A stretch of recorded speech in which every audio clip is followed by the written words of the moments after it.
자, 오늘은 차력사. 와우! 이 차가 뭔지 아시나요? 아유, 그 정도는 알잖아.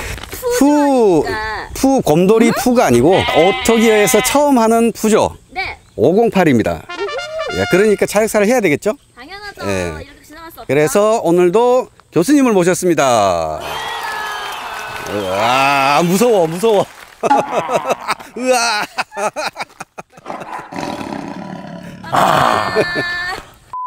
교수님 어서. 안녕하십니까.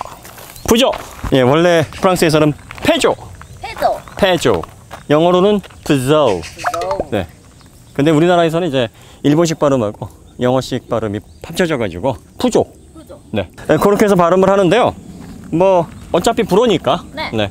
푸조가 200년이 넘은 회사예요. 오래됐다. 네. 209년 됐네요. 거의 209년 정도 됐습니다. 그때부터 차를 만들었다는 거잖아. 아니에요. 뭐야? 놀랄 뻔했잖아 지금. 푸조는 원래 생활용품 회사였어요.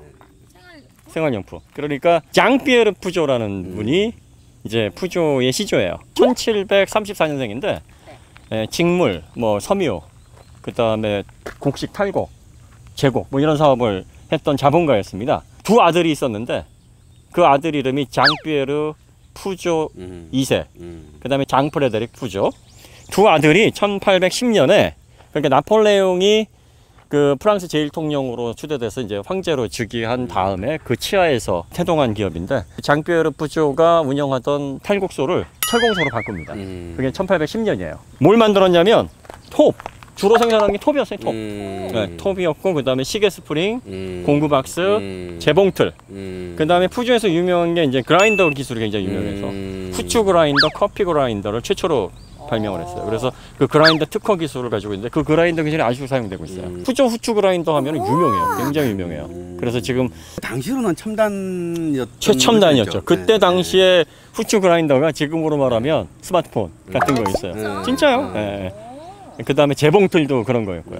생활용품이지만 굉장히 신뢰받는. 그래서 그 푸조에서 원래부터 기술이 좀 뛰어났던 브랜드인데 냉간 압연 기술이라 그래서 롤러로 금속을 달구지 않고 압축을 해서 성형하는 기술을 가지고 있었어요. 그래서 단단하면서 고장이 안 나는 그런 금속 제품을 만들던 철공소를 운영을 했었습니다. 프랑스 동부 끝자락에 보면 벨포르라는 지방이 있어요. 거기에서 태동을 한 기업입니다. 호텔이나 고급 음식점 가면 아직도 푸조 그 그라인더, 후추 그라인더가 아직도 사용되고 있어요. 최고라고 생각을 하고 있고요. 사자 로고는 1850년대부터 사용한 벨포르의 라이언. 벨포르 라이언이라고 그러면 이제 그 지금 프랑스 벨포르 지역에 가면은 큰 사자상이 있어요. 왜 노체르네도 가면은 그 용병, 스위스 용병 그린다고 왜 사자상 있지 않습니까?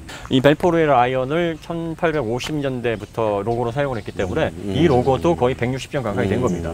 굉장히 오래된 겁니다. 그때 당시에는 화살 위에 이렇게 사자가 올라가 있는 형상이었어요. 세 가지를 상징했다 그래요. 톱의 빠른 절삭 속도, 그 다음에 톱의 경도, 뛰어난 경도, 그 다음에 유연성. 이 세 가지를 상징을 했다 그럽니다. 네. 그래서 이제 그 생활용품 기업으로 잘 성장을 하다가 장피에르 푸조 2세의 손자가 아르망 푸조라고 있었어요. 이 아르망 푸조가 영국 공과대학으로 유학을 가 있었어요. 왜냐하면은 그 1860년대에 프로이센 제국, 그러니까 비스마르크가 집권한 프로이센 제국과 프랑스에 전쟁을 했어요. 상당히 좀 어수선하잖아요. 그래서 이제 잘 사는 집안은 왜 시국이 그러면은 외국에 유학 보내잖아요. 그래서 영국에 유학을 가서 공부를 하다가 이제 전쟁 이후에 1871년도에 프랑스로 돌아와요. 1882년에 드디어 이제 푸조에 합류하면서 아르망 푸조가 영국에서 자전거를 눈여겨봐요. 그래서 자전거 사업을 해야 되겠다. 그래가지고 1882년에 자전거를 만들어냅니다. 그 자전거가 아마 봤을 거예요. 이렇게 앞바퀴는 크고 뒷바퀴는 작은. 빈폴. 네, 빈폴 자전거 그거로고 나오는 그 자전거가 이 푸조 그 아르망 푸조가 1882년에 만들어낸 그랑비라는 자전거. 이게 영어로 말하면 그랜드비인데 불어로 그랑비. 그래서 그 자전거를 출시를 했어요. 그리고 나서 이제 푸조가 자전거 사업도 같이 했었어요. 처음에 이 아르망 푸조는 자전거 사업에 그치지 않고 난 자동차를 만들겠다. 그래서 그때 당시에는 이제 그 증기기관을 사용할 것인지 또 가솔린을 사용할 것인지를 놓고서 굉장히 고민을 하던 때예요. 그러니까 증기기관은 이미 숙성된 동력원이었고 가솔린은 지금으로 말하면 이게 전기차 같은 거예요. 그러니까 신동력원.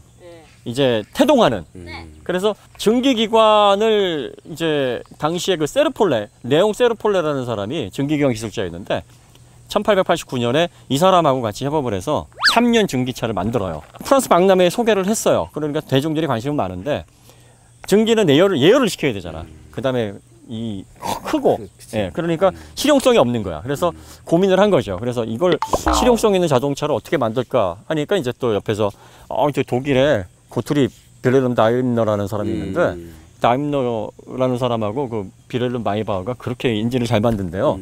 한번 협력을 해보시죠. 그래서 고트리 다임너와 함께 내연 기관을 만들 생각을 합니다. 그런데 이제 프랑스에서도 정확히 말하면 이제 빌헬름 마이바흐 같은 천재 공학자가 하나 있었어요. 에밀 르바소라고. 그 되게 유명한 사람이에요. 프랑스 역사상 또 공학 천재. 그러니까 독일에는 마이바흐가 있었고 프랑스에는 르바소가 있었습니다. 네. 그래서 르바소도 섭외를 하고 다임너도 섭외를 했어요. 네. 그래서 세 업체랑 같이 뭉쳐서 1890년도에 내연 자동차 4행정 엔진을 탑재한 타입2라는 모델을 만들어내요. 푸조의 최초의 자동차입니다. 그러니까 1890년에 이 자동차를 만든 거예요. 자, 그러면 1886년에 페이턴트 모터바겐을 벤츠가 만들었고 또 같은 해에 모터 캐리지를 다임너가 만들었으니까 몇 년 차이 나는 거예요? 어려운 산수를 우리한테 물으면 안 돼. 불과 4년밖에 차이가 안 나는 거죠. 네, 4년이요. 예, 4년이면 4년. 엄청 그렇죠. 복잡한 거야. 네. 죄송합니다. 네. 그러다 보니까 푸조의 역사가 곧 자동차 태동기와 맞물려 있다 이렇게 봐도 돼요. 네. 굉장히 역사적인 사건이었죠. 그리고 나서 이제 1891년도에 타입 3를 만들어서 본격적으로 이걸 세상에 알립니다. 어떻게 알리냐면 당시에 이제 프랑스 쪽엔 자전거 사업이 굉장히 활발했었는데 사이클 대회가 있었어요. 지금도 그 뚜르 드 프랑스. 네, 맞아요. 예.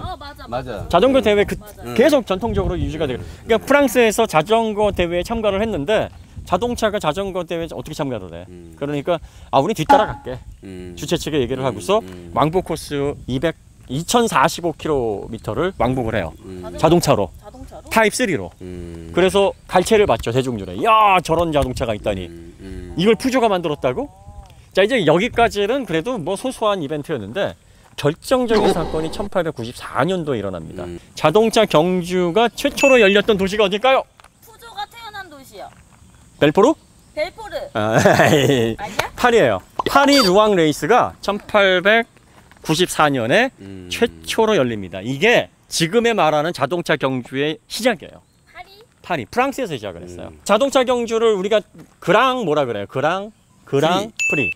이게 프랑스 말이에요. 그랑프리가. 그랑프리가. 예. 그래서 그걸 그랑프리라고 하는 거예요. GP라고 얘기하잖아요. 자, 그런데 이 그랑프리라는 말이 경마라는 말이 프랑스 말이에요. 예전에는 경마로 경주를 했으니까. 그래서 그때 당시에 다임너하고 르바소하고 아르망 푸조의 지원을 받아서 타입 7이라는 모델을 가지고 나갑니다. 네. 그래서 몇 등을 했을까요? 1등. 그렇지. 네. 그래서 다임너, 그 다음에 르바소, 네. 푸조가 일약 전 세계 자동차 시장에서 급부상을 했어요. 최고의 유명인이 된 거예요. 자, 그러다 보니까 이 아르망 푸조는 자본도 있어. 또 공과대학을 나온 엘리트야. 그럼 당연히 르바소나 다임너에게 로열티 주고 자동차 생산하고 싶겠어? 우리도 할 수 있어. 너희도 이제 필요 없어. 난 명성도 있어. 그러니까 1897년에 드디어 자동차 산업을 시작하겠다고 선언을 하고 뭘 세울까요? 푸조 자동차를 세웁니다. 네. 그래서 1897년이 푸조가 설립된 해예요. 굉장히 유서 깊은 회사입니다. 벤츠와 다임너 다음으로 설립된 역사를 가지고 있습니다. 르노도 비슷한 시기에서 출발했어요. 르노 역시. 다들 네. 오래됐구나. 네. 레이싱에서 태동을 한 브랜드가 푸조이기 때문에 네. 푸조에는 그 레이싱의 DNA가 그래서 녹아있다. WRC라든지 다카르 랠리 또 르망 24시에서 그 좋은 성적을 냈던 게 우연이 아니었던 거죠. 그죠. 자, 그러고 나서 이제 승승장구를 하니까 본가에서도 이제 형제들이나 친척들이 어이씨 우리도 뭐 하나 만들까? 그래서 라이언 푸조라는 걸 또 만들어. 라이언 푸조. 짝퉁을 하나 만들어요. 근데 이게 뭐 잘 될 리가 있겠어? 그 네. 라이언 푸조가 뭔데? 그것도 차예요? 그것도 이제 자동차 만들겠다고 이제 만들었는데 신통치가 않은 거예요. 그래서 아르망 푸조가 1912년에 야, 그러지 말고 들어와. 그래서 합병을 합니다. 그래서 그 벨포르 지역의 국경 지역에 그 소쇼라고 있어요. 거기에 공장을 세워요. 100년이 된 거죠. 107년이 됐네요. 예, 그 1912년에 건립이 됐으니까요. 굉장히 유서 깊은 공장이에요. 아직도 그 자리에 그대로 있습니다. 자, 그렇게 해서 이제 출발을 해서 뭐 잘 이제 성장을 해왔는데 이제 1차 세계대전이 이제 발발을 하고 나서 군수 용품을 생산을 했죠. 프랑스 정부를 위해서 장갑차하고 뭐 트럭들을 만들었다가 이제 이 종전 후에 이제 자동차를 생산을 하기 시작을 하다가 뭐 잘 성장해 왔어요. 그러다 2차 세계대전이 이제 발발을 한 다음에 나치와 이제 전쟁을 하다가 패전을 하게 됐어요. 프랑스가. 그래서 한때 나치 치하에 속해서 나치의 지배를 받았던 시절이 있었는데 이때 푸조가 나치에 굉장히 적극적으로 저항을 했어요. 프랑스의 레지스탕스를 뭐 자금으로도 지원을 했고, 그 다음에 어떤 특이한 전력이 있었냐면 전쟁 때 이제 시민들에게 기동성을 주기 위해서 VLV라는 전기차를 만들었어요. 그 당시에 야. 카드뮴 배터리로 한 번 충전하면 80km가 갈 수 있고, 와, 80km 네. 그 당시 엄청난데. 시속 32km를 달릴 수 있고 1.5마력에서 3.5마력 정도의 출력을 내는 250kg의 전기차를 만들어냈어요. 이거 엄청난 거예요. 그 엄청난 당시에는. 거네. 네. 그런데 그때 당시에 이렇게 생각하면 돼요. 대기업이 정권이 바뀌었는데 자기 나라 조국을 수호하기 위해서 절대 권력을 가지고 있는 세력의 반대를 적대적인 어떤 스탠스를 취한다? 이거는 자살행위예요. 자살행위. 기업하는 사람 네. 입장으로서 완전히 그거는 뭐 목숨이 왔다 갔다 하는 일이에요. 그러니까 독립운동 하겠다 우리는. 그리고 나서 나치 몰래 비밀리에 이걸 생산을 했어요. 370대쯤 생산하던 쯤에 나치에 걸린 거야. 발각이 된 거예요. 푸조가 이때 어떻게 했냐면 이거 군수공장으로 사용되면 안 돼. 그러면 우리 조국에 피해를 줄 수 있으니까 이건 우리 손으로 부셔야 돼서 자기 손으로 폭발시켜버렸어요. 오, 멋지다.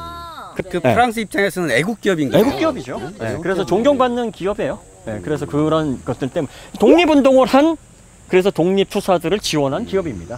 물론 뭐 푸조가 뭐 좋은 일만 한 건 아니죠. 물론 영리를 목적으로 하면 욕도 많이 먹고 뭐 여러 가지 뭐 고객들하고 사소한 이런 문제들이 많이 있지만 근본적으로 나치에 저항한 그런 전력을 가지고 있습니다. 반면에 프랑스랑 같이 시장을 양분했던 르노는 우리나라 친일파처럼 나치에 적극 협조를 한 거예요. 그래서 해달라는 데는 다 해줬어요. 32,000대의 군용차를 공급을 하고 뭐 기람은 기고. 그러니까 결국은 프랑스가 법정에 세웠죠. 그래서 르노를 감옥에 투옥을 시키고 감옥에서 병사를 합니다. 그리고 르노 일가의 단 한 푼의 보상금 없이 르노를 국유화를 시켜버려요. 뺏어버려요. 그러니까 프랑스는 뭐 프랑스 대혁명으로 자유를 되찾은 그런 전력도 있지만 국가에 반하는 반역 행위를 하면 확실하게 응징을 합니다. 단호하잖아. 네, 독립운동이라든지 국가에 득이 되는 어떤 행동을 하거나 활동을 했던 그런 열사들을 대접을 해요. 피로 세운 나라니까. 예. 그래서 르노와는 전혀 상반된. 그 다음에 시트로엥도 1976년도에 푸조 산하로 들어오는데 시트로엥에도 재미있는 전력이 좀 있어요. 그러니까 시트로엥 같은 경우에는 1919년에 그 유태인 계열의 엔지니어인 시트로엥이 설립을 한 회사인데 이 회사를 1934년에 미쉐린이 인수를 해요. 재정 악화 때문에. 근데 미쉐린은 1939년에 교통사고로 죽습니다. 아이고. 예. 타이어 회사. 그러게. 타이어 회사의 대표가. 몰랐네요. 이 아이러니하다. 아이러니하죠. 예. 그러다가 이제 친구가 이제 그 기업을 이제 인수를 받아서 시트로엔을 관리했는데 이 미쉐린 자체도 반나치 사상을 가지고 있었어요. 그래서 공장에 고의적인 태업을 하고 군수 용품을 하라니까 뭐 신드러 리스트에서도 그러잖아요. 고의적으로 막 태업하고 안 만들고 그래서 블랙리스트에 올라가서 막 생명이 그 위협을 받을 정도의 반나치 활동을 했던. 그래서 시트로엥도 프랑스에서는 저항의 대명사로 알려져 있어요. 그래서 역시 시트로엥을 기리는 거리 공원도 있습니다. 그래서 그 회사를 또 푸조가 인수를 했네. 잘 만났네. 잘 만난 거죠. 네. 1976년에 그래서 만났구만. 예, PSA 푸조 시트로엥 에너님을 구성을 합니다. 예. 푸조는 그런 식으로 해서 이제 종전 후에 다시 활동을 재개를 했는데 203이라는 차를 만들어내는데 이 203이라는 차가 이제 대박이 나요. 그래서 요 차로 정말 잿더미에서 일어났어요. 푸조는 잿더미에서 아무것도 없는 공장은 다 자기 손으로 폭파시키거나 불타고지고 기반 시설 다 없어지고 나치에 협조를 안 했으니 나만 하는 게 있겠어? 무에서 다시 맨 땅에 해당을 하면서 일어났는데 결국은 203이라는 차가 50만 대를 판매를 하면서 푸조를 불같이 일으키죠. 그 다음에 무가 아닌 게 그동안 그래 왔기 때문에 국민들의 전폭적인 그죠? 신뢰와 네. 지원이 있으니까 네. 그 지원이 무가 아니었던 거예요. 그렇죠. 네. 그러니까 푸조가 다시 다시 정상화된 차를 만들었다고 사줘야 돼. 맞아. 저 차는 사줘야 돼. 이런 것도 많이 작용을 했겠지. 그리고 원래 모터스포츠에서 태동을 브랜드이기 때문에 자동차 자체의 완성도, 뭐 핸들링 이런 것들은 뭐 말할 수 없이 좋았고 엔지니어적인 측면에서 굉장히 푸조는 앞선 기술력을 또 가지고 있었던 그런 기업이었고 과거에 그 철공소를 했던 푸조 역시 생활용품에서는 굉장히 사랑받던 기업이기 때문에 그런 어떤 기술력들이 계속 연장이 됐다고 보여지죠. 그리고 이제 1960년도에 404가 나오는데 이 모델이 대박을 칩니다. 총 288만 대가 생산이 되면서 단종이 된 이후에 아프리카에서도 주구장창 사용되는 그런 차로 또 명성을 날리죠. 그리고 이제 1968년도에 504라는 모델이 나와서 이 504라는 모델이 뭐 컨버터블서부터 뭐 다양한 형태로 나옵니다. 그 504라는 모델이 바로 이 모델의 모태가 되는 모델. 전신. 네. 그 모델에서부터 얘가 출발을 한 거예요. 푸조에서 가장 역사적으로 전설로 남아있는 차가 푸조 205예요. 네, 205가 푸조의 전설. 그 다음에 푸조의 매직 넘버. 오직하면 매직 넘버라 그랬겠어. 예, 마술의 숫자라 이거지. 205는 그때 당시에 유럽을 정말 평정했던 해치백이었습니다. 특히 GTI 버전 같은 경우에는 뭐 일반 소비자들이 야 하대치의 끝판왕이야. 이거는 뭐 더 이상의 해치백이 없어. 이렇게 여겨지는 차였고 WRC라든지 뭐 다카르 랠리 이런 데에서 아주 혁혁한 공을 세워서 우승컵을 치켜 올려가지고 푸조의 이름을 전 세계에 알린 그런 모델입니다. 그래서 푸조 하면은 DNA 자체가 레이싱에 녹아져 있지만 실제로 뭐 르망 24시, WRC, 그 다음에 뭐 다카르 랠리에서 아주 훌륭한 성적들을 많이 냈어요. 특히 르망 24시 같은 경우나 뭐 다카르 랠리에서 디젤 차로 우승컵을 들어올리는 정말 유일한 그 제조사로 또 명청을 날리고 있고 푸조가 기술력 부분에서도 굉장히 그 놀라운 부분이 몇 가지 있는데 가장 이제 괄목할 만한 게 현재 디젤 터보 엔진을 가장 먼저 만든 브랜드가 푸조예요. 디젤이라는 것은 원래 종주국이 독일이에요. 루돌프 디젤이 1892년에 디젤 열역학에 대한 논문을 썼고 그거를 1897년도에 제품화를 해요. 이게 이제 우리가 얘기하는 MAN이에요. 그래서 마시넨, 파빌리크, 아우크스부르크, 뉘른베르크의 약자가 MAN이거든요. 독일에서는 MAN으로 부르고 우리 그걸 만이라고 불러요. 루돌프 디젤이 아우크스부르크 기계공장에 소속되어 있을 때 그때 제품화를 했어요. 그래서 공장에서 모기업에서 지원을 해가지고 디젤 엔진을 만들어냅니다. 그거가 이제 독일 중심으로 개발이 됐다가 디젤 엔진을 효율성을 높인 국가가 바로 프랑스예요. 그래서 계속 그 효율성을 높이면서 결국 1979년도에 거기다 터보차저까지 얹혔습니다. 그러니까 산업용으로는 디젤 터보가 있었는데 승용차의 최초로 디젤 엔진의 터보를 얹힌 브랜드가 바로 푸조예요. 1998년도에 HDI라는 엔진을 개발을 해서 요거를 이제 전 모델에 실어 놓습니다. 그게 뭐냐면 지금 우리가 사용하고 있는 커먼 레일 시스템이에요. 그래서 하이 프레셔 다이렉트 인젝션 위드 커먼 레일 시스템 그 말을 줄여 놓은 겁니다. 그러니까 그렇게 해서 디젤 엔진의 효율성을 높여놨고 그 다음에 2000년도에 굉장히 중요한 걸 하나 개발을 해내서 자동차에 적용, 디젤 자동차에 적용을 하는데 그게 바로 DPF예요. 디젤 파티큘레이트 필터를 푸조에서 만들었어요. 그래가지고 딱 얹어 놓으니까 그걸 가져다가 이제 독일에서도 같이 쓰면서 이제 클린 디젤이야. 파티큘레이트 필터가 파티큘레이트 매터를 다 없애니까 디젤에서 그전에는 이 PM 시커먼 연기 입자상 물질이 굉장히 많이 나왔어요. 근데 그 DPF가 딱 나오면서부터 이걸 태워버리니까 이제 입자상 물질이 안 나오는 거야 거의. 그래서 클린 디젤이라는 그런 명칭이 나오기 시작을 한 거예요. 그걸 갖다가 이제 폭스바겐에서 잘못 오용을 두개 우려먹다가 오용했다가 이제 철퇴를 맞은 거죠. 그래서 뭐 푸조가 그런 식으로 성장을 잘 해왔습니다. 그래서 그런 무구한 역사를 가지고 있고 또 레이싱에서 태동한 그런 어떤 배경을 가지고 있는데 전 세계적으로 그렇게 유명하지 않아요. 지금 자동차 완성 기업으로는 9위 정도에 해당합니다. 그러니까 그럴 수밖에 없는 게 북미 캐나다 시장에서는 판매를 안 하고 있어요. 시장이 좁으니까. 왜냐하면은 푸조가 뭘 이제 캐치프레이즈로 했냐면 스타일, 다이나미즘, 그 다음에 릴라이어빌리티 이 세 가지가 캐치프레이즈예요. 그러니까 스타일은 그냥 멋있는 스타일이 아니라 푸조다운 스타일, 프랑스적인 고유의 자기만의 스타일 여기에 집중을 한 거예요. 미국식으로 말하면 헤리티지라고 말할 수도 있겠네요. 그렇죠, 헤리티지죠 그게. 그래서 푸조에서 지금 미는 디자인이 펠린 룩이라고 펠린이 그 고양이과를 의미해요. 그러니까 고양이과의 동물을 형상화해서 데이타임 러닝라이트가 요게 그 사자의 송곳니예요. 자, 그 다음에 예전에는 그 사자나 고양이과의 맹수들이 표효할 때 입을 벌리고 있는 형상을 아지에다 그릴에 담아놨어요. 그래서 이렇게 움푹 들어가면서 옆에서 보면 하고 벌리고 있는 형상을 했어요. 그래서 여기가 네. 눈동자고 네. 입이 쫙 벌리면서 송곳니가 쫙 그렇죠. 나와 있는 네, 그런 네. 느낌이라는 그러면서 말씀이시죠? 입을 벌리면서 하는 그런 어떤 느낌을 담아낸 디자인입니다. 그리고 뒤쪽에 그 테일 램프에 세 선이 있는데 그 선은 고양이니까 이런 맹수들이 핥혔을 때 내는 그 스크래치 그걸 형상화한 겁니다. 나름 뭐 의미가 있어요. 그러게요. 예. 그리고 이 로고는 1850년부터 사용됐던 로고인데 그때 당시에는 이제 화살에 사자가 앉아 있는 모습이었고 그때 이후로 굵직하게 한 10번 정도 바뀌었습니다. 처음에 이 사자상으로 이렇게 나온 이게 싸우는 사자의 형상인데 정립된 시기가 1950년도예요. 1950년에 이런 비슷한 로고로 바뀌었다가 60년에 들어와서 다시 사자 머리상으로 바뀌었어요. 그러고 나서 1980년도에 다시 이 모습으로 돌아왔고 지금 이 로고는 푸조 200주년을 기념을 하기 위해서 2010년도에 그러니까 1810년도에 푸조가 설립됐으니까 200년을 기리면서 만들어진 로고가 지금 계속 사용이 되고 있습니다. 싸우는 사자입니다. 푸조는 지금 디자인은 굉장히 지금 노멀해지고 글로벌해진 거예요. 그전에는 프랑스는 아이서티 광고처럼 달라 이거였거든. 맞아. 그럼 뭐 다른 건 좋은데 너무 달라. 뭐 자기네들 문화를 너무 그냥 우리 문화니까 그냥 너희들이 받아들여. 그 꼰대 같잖아. 문화 꼰대잖아 그거는.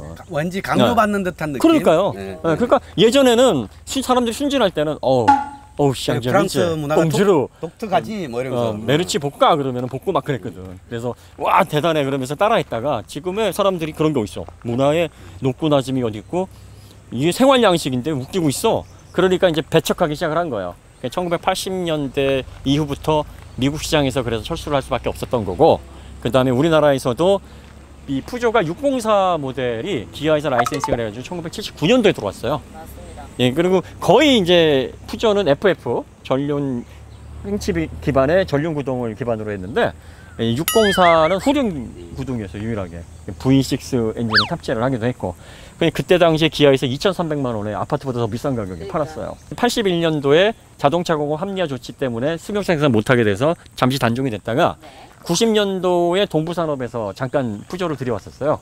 그러다가 IMF 두드러 맞고 다시 들어갔다가 2003년에 한불모터스가 다시 가격으로 왔는데 206cc라는 아주 작은 200 시리즈를 기반으로 한 하드톱 컨버터블이 한국에서 잘 안착이 됐고 2005년서부터 이제 디젤 승용차가 우리나라에서 승인이 돼서 그때부터 푸조가 이제 본격적으로 들어오기 시작을 한 겁니다. 이 508 시리즈는 400 시리즈와 600 시리즈를 여기로 이제 합친 거예요. 그래서 플래그십을 지금 담당을 하고 있고요. 요게 이제 이렇게 일반적이고 뭔가 글로벌한 스타일로 바뀌면서 내장도 이 정도면 호감이야라고 바뀐 이유가 뭐냐면 2020년에 미국 진출을 한대요. 2020년부터 슬슬. 그래서 뭐 미국 시장하고 캐나다 시장을 빼니까 이게 등수가 안 오르는 거야. 계속 뭐 9등 10등에서 노니까 이 프랑스 푸조도 이제 PSA 그룹도 답답한 거죠. 그래서 미국 시장을 버릴 수가 없으니까 이제 진출을 하는데 아마 힘들지 않을까 싶어요. 왜냐하면 미국에서는 디젤 수요도 많지 않은 데다가 미국은 신뢰성을 바탕으로 잔고장이 없다라는 어떤 그 릴라이어빌리티가 가장 중요한데 현대도 그래가지고 그것 때문에 5년 내 10만 마일 갖고 마일리지를 그렇죠. 확 늘려서 보장을 해주겠다고 빨리 그 신뢰를 얻으려고 한 거잖아요. 그 정책이. 지금에 와서야 현대기아도 겨우 이제는 신뢰 좀 받을까 말까 하는 수준이 왔어요. 그러니까 지금 푸조도 아마 한 10년 정도는 미국 시장에서 고생하겠죠. 계속 투자하면서 고생을 해야 되지 않나요? 왜냐하면 일본 브랜드, 한국 브랜드 뭐 다 그랬습니다. 그러니까 미국에 들어가는 브랜드들이 독일 브랜드도 그랬고 일단은 검증이 돼야 돼요. 맞아. 예, 그래서 지금 그런 어떤 그걸 앞두고 있어서 굉장히 디자인이 좋아졌어요. 5008은 뭐 대통령 의전차로도 사용되고 있고 이보다 더 큰 차가 없어. 푸조에서는 이게 제일 커. 예. 그래서 세 자리는 세단이고 네 자리는 SUV입니다. 이렇게 해서 판매가 되고 있는데 지금 한국에서 3008이 판매가 잘 되고 있다 그러나요? 예, 아무래도 그럼 USB. USB래. SUV인데 절묘하게 용량이 어떻게 돼요? 요것도 SUV 버전이 있고 외건도 있고 요거는 이제 그 뒤쪽에 패스트백 스타일이라서 해치도어로 열려요. 그리고 4.75m인데 이게 프랑스에서는 진짜 큰 차예요. 그러니까. 프랑스에서 대형 차예요 이게. 그리고 원래 프랑스 사람들이 좋아하는 차가 이제 200 시리즈, 2008, 뭐 200, 208 이런 거 굉장히 좋아합니다. 특히 208은 그 전설의 매직 넘버 205의 계보를 잇는 차이기 때문에 핸들링으로도 아주 굉장히 각광을 받고 있어요. 그래서 유럽의 3대 해치백 하면 골프, 클리오, 그 다음에 208이에요. 예, 요 세 모델. 그 중에서 레이싱에 좀 특화되어 있는 모델은 208하고 클리오를 뽑죠. 골프가 안 뽑혀. 물론 뭐 골프가 명성은 더 많이 알려져 있는데 골프 팬들은 예, 클리오, 208. 그 중에서도 208 GT 최고다. 뭐 이렇게 뽑아요. 그리고 또 푸조는 프랑스 사람들에게 또 사랑받는 브랜드. 거의 뭐 나라를 대표하는 상징과 같은 자동차 브랜드기도 합니다. 하네요. 듣고 보니까. 네, 그래서 우리나라에서는 푸조가 참 비호감 아니면은 뭐 ETC 또 넌 나가 있어 뭐 이렇게 알려져 있는데 넌 나가 있어. 네, 실제로 칼 벤츠나 고트립 다임러가 자동차 사업을 시작하던 그때의 가치 자동차에 합류했던, 그리고 태생 자체가 레이싱에서부터 잔뼈가 굵었고 최초의 레이싱 대회에서 또 우승을 했었던, 그걸 기반으로 해서 출발했던 브랜드고, 그리고 기업 자체가 200년 이상 됐고 모기업도 철강업을 기반으로 해서 훌륭한 기술력을 기반으로 국민들에게 사랑받았던 그런 기업이기 때문에 기본적으로 품질은 나쁘지 않은데, 우리나라에서는 푸조 하면은 뭐 극악의 정비성, 뭐 소모품도 비싸고 마이너하고 뭐 사면은 중고차 많이 떨어지고 뭐 이런 뭐 좀 안 좋은 인식들이 많죠. 전 답답한 게 뭐냐면 푸조가 그런 무구한 역사와 호감의 어떤 그런 전력들을 가지고 있는데 브랜드에서 이걸 전혀 얘기를 안 해, 홍보를 안 해. 왜 우리가 홍보를 해? 그래서 뭐 좋은 거는 뭐 알아야죠. 그래서 될 수 있으면 프랑스 차 살려면 르노보다는 푸조를 사세요. 근데 이상하게 전범 그 경력이 있었던 기업들이 다 잘 돼. 그러니까 근데 그게 그런 기업들은 상황이 바뀌면 요리조리 눈치를 보고 잘 맞아요. 비비거든. 기회주의자 성향이 있어. 그래서 상황이 또 바뀌면 또 자, 현재서 또 잘 비비고 있는 거지. 전 세계 자동차 1, 2, 3위가 폴스바겐. 맞아. 그 다음에 2등이 토요타. 그러니까 3등이 르노, 닛산, 미쓰비시야. 그러네. 얘네들 셋이 다 전범들이야. 심지어 르노는 반역이잖아 그거는. 맞아. 그 폭스바겐은 자국민을 위해서 한 거니까 나치 정권이라도 어떻든 뭐 자기 나라에서 벌어진 일에서 협조를 한 거니까 그렇다고 쳐. 일본도 그렇다고 쳐. 물론 제국주의로 인해서 다른 나라에 피해를 많이 줬기 때문에 거기에 협조를 했다라는 건 안 되는 거야. 하지만 르노는 반역이잖아 이거는. 다른 나라에서 쳐들어왔어. 점령을 했어. 그러니까 이완용 같은 거지. 우리나라를 보면 친일인 거지. 그러니까 친일한 거지. 매국한 거지. 친일은 나쁜 게 아니야. 친일은 일본 좋아할 수 있잖아. 그 친일은 좋은 말인데 그걸 친일에 붙이면 안 되고 매국한 거야. 매국. 매국 노시. 그래서 그런지 카롤리스 곤도 어땠어? 맞아. 세금으로 장난질하고 그다음에 회사 공금 유용하고 아주 추문을 많이 일으키고, 폭스바겐은 또 어때? 그러니까 그 전력들이 있으니까 그 짓거리를 하는 거야. 맞아. 이왕이면 푸조로 사세요. 네. 애국 기업이잖아 프랑스에. 그러니까 자존심이 있고 우리를 위해서, 우리 국가, 내 가족, 그 다음에 나의 이웃을 위해서 난 희생할 준비가 돼 있는 사람이야. 그런 사람들은 좀 장난질을 쳐도 덜 친단 말이야. 맞아. 그러니까 소비자들에게 헌신만 하거나 주기만 하지는 않지, 기업이 영리를 목적으로 했으니까. 하지만 어느 정도를 지킨단 말이지. 하지만 국가가 위기에 처해 있는데 국가도 버리고 나라는 잘 살겠다고 하는 애들은 선이 없어. 다 넘어. 그거 실험실에서 치팅해가지고 그냥 뭐 PM 방구 끼게 내버려둬. 잘 팔리면 장땡이야. 그런데 그 디젤 게이트가 좀 흔들어 놓을까 했는데 또 1등이야. 그러니까요. 도대체 이 전범 기업들이 왜 이렇게 잘 나가나 봤더니 지배 권력 밑에서 기술 습득할 수 있는 그 기회가 많아요. 그러니까 뭐 군수용품을 만들거나 또 뭐 예전에 뭐 일본에서 뭐 생체 실험 뭐 이런 것들도 많았잖아. 네. 그리고 시트로엥 일가가 비참하게 생을 마감했는데 그 시트로엥이 미쉐린에 이렇게 넘어가면서 미쉐린에서 시트로엥 일가가 기업에 영향력을 미치는 걸 다 차단을 해버렸어요. 그런데 이제 마침 장남은 이제 외국 가서 환을 피했는데 나머지 일가족이 유태계잖아. 그러니까 나치 정권에서 아우슈비츠에서 가스실에서 다 학살을 당한 거예요. 그래서 굉장히 비운의 결말을 맞았어요. 그럼에도 불구하고 우리는 나치에 저항해. 사주가 그렇게 됐을지언정 시트로엥은 1935년 회사 넘기고 나서 다음에 암으로 죽어요. 그때 르노가 장례식장에 왔대요. 뭐 친해서 온 게 아니라 그때 수근거리면서 이렇게 수근거렸대. 그때 당시에도 르노는 평가가 그러니까 소문이 안 좋았어. 실제로 르노가 온 건 시트로엔이 진짜 죽었나 안 죽었나 확인하러 온 거다. 저런. 그러니까 평가도 안 좋았던 거야.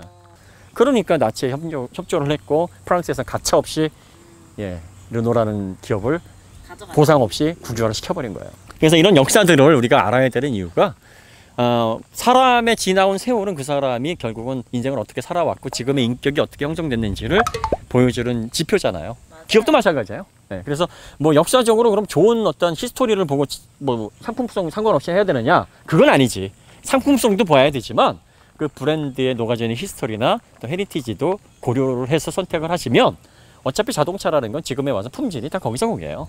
뭐 그 얇은 종이 그 간격에서 품질을 평가하는 거기 때문에 이왕이면은 베네핏을 더 주면 좋잖아요. 맞습니다. 뭐 이런 기업은 이렇게 호감이고 뭐 이런 기업은 저런 문제가 있으니까 이런 것들로 인해서 또 소비자들이 또 심판 비슷하게 또 기업들에게 압박을 해줘야 돼. 맞아. 그래야지 기본적인 선, 도의, 이런 도덕, 모럴 해저드가 그래야 조금이라도 방지될 수 있어요. 맞습니다. 소비자들이 구매력을 가지고 또 평가를 가지고 기업을 압박하는, 뭉쳐야 되니까. 그런 의미에서 우리가 역사를 알아야 되는 거죠. 자, 푸조는 그래서 프랑스를 대표하는 브랜드답게 멋진 역사를 가지고 있고요. 그동안은 정말 삽질을 많이 했어요. 그리고 팔릴 차를 만든 게 아니라 지들이 만들고 싶은 차를 만들었단 그게 말이야. 정답이다, 진짜. 그러니까 안 팔리지. 그런데 이제 와서 이 508, 그다음에 308, 208, 그다음에 2008, 3008, 5008은 팔릴 만한 차로 이제는 바뀌었어요. 네. 드디어. 네. 그리고 가격도 우리나라에서 그다지 그렇게 과하다는 생각이 들지는 않습니다. 그러니까 여러분들이 푸조를 사세요가 아니라 수입차 중에서 디젤 기술, 그다음에 DPF 기술이 우수한 DPF 필터 한번 나가면은 그 돈 엄청 많이 들어요. 그런데 푸조는 DPF가 잘 고장이 안 나는 브랜드로 유명합니다. DPF 원조답게. 뭐든지 원조는 원할머니니까. 할머니 보고 계시죠? 그런 점들을 감안해서 선택하실 분은 한번 고려를 해보실 만한 브랜드다라는 것을 말씀을 드리지만, 역시 또 상품이라는 건 상품성이 떨어지거나 나의 어떤 환경이나 취향이 맞지 않는다면 가차없이 잘라야지. 당연하죠. 뭐 역사가 아무리 훌륭하고 뭐 했다 하더라도 다 소용없는 거야. 결국은 상품성인데, 그 상품성이 괜찮다라고 보시면 거기에 이제 플러스 시켜서 핏을 줘라. 그런 식으로 생각을 하시면 된다. 자, 그러면 푸조 역사 우리가 처음 한번 다뤄봤는데요. 네. 다음에 우리가 르노 다시 들어오게 되면 르노의 그 반역의 역사 그리고 아무도 오늘 안 해줄 거 푸조에 아니야. 대해서 이미지가 많이 바뀌었어요. 나도. 전혀 모르던 그 애국 기업이라는 예. 거예요. 저는 몰랐거든요. 네. 뭐 르노도 레이싱에서는 굉장히 대단합니다. 그러니까 이제 그 사주가 삽질만 안 했어도 그러니까. 호감이 됐었을 텐데. 무지하게. 그런 어떤, 그런데 또 르노가 닛산하고 만나. 미쓰비시. 진짜. 다 끼리끼리 만나. 싫어서 골라서 하는 거지. 시트로엔하고 만나잖아. 그러니까 다 유유상종이라는 말이야. 유유상종이지. 유유상종이야. 우리도 얼마나 인간성들이 다 좋아. 오케이. 셋 다. 뭐 법 없어도 살 사람이고 난 법이 없어야 살 사람이고. 자, 그럼 푸조 여기서 마치도록 하고요. 네. 오늘도 무료인가요? 아, 당연하죠. 아, 뭐, 당연한 건가요? 요새는 이쯤 되면은 그냥 좋은 마음으로 나오시는 거 아니지. 안녕히 가세요. 네, 또 뵙겠습니다.